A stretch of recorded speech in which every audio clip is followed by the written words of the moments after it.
ज्योतिष क्षेत्र के पावन ग्रंथ भृगु संहिता की रचना महर्षि भृगु ने की थी, जो परम पिता ब्रह्मा जी के पुत्र थे। एक बार की बात है कि पृथ्वी पर चर्चा हुई कि त्रिदेवों में सबसे श्रेष्ठ कौन है। इनको परखने का बीड़ा ब्रह्मा जी के पुत्र महर्षि भृगु को दिया गया। महर्षि भृगु ब्रह्मा जी के पास गए तो उन्हें प्रणाम न करने से वे क्रुद्ध हो गए।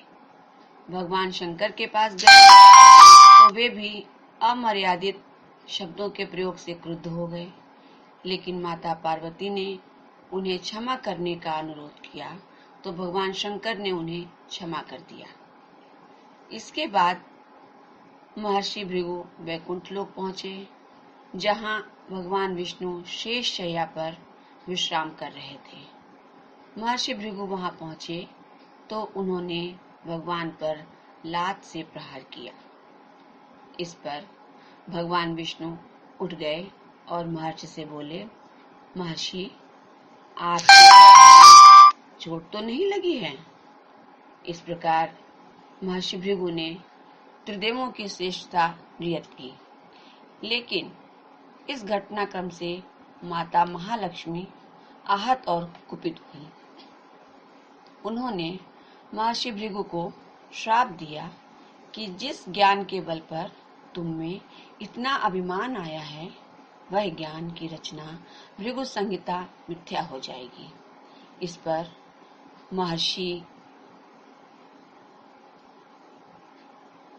भृगु ने माता लक्ष्मी व भगवान विष्णु से क्षमा याचना की और बारंबार क्षमा मांगी, तो माता ने उन्हें कहा कि तुम्हारे इस ज्ञान के आधार पर मनुष्य के भविष्य का सटीक आकलन वही कर पाएगा जो इसका यानी भृगु संहिता का पूर्ण ज्ञाता होगा।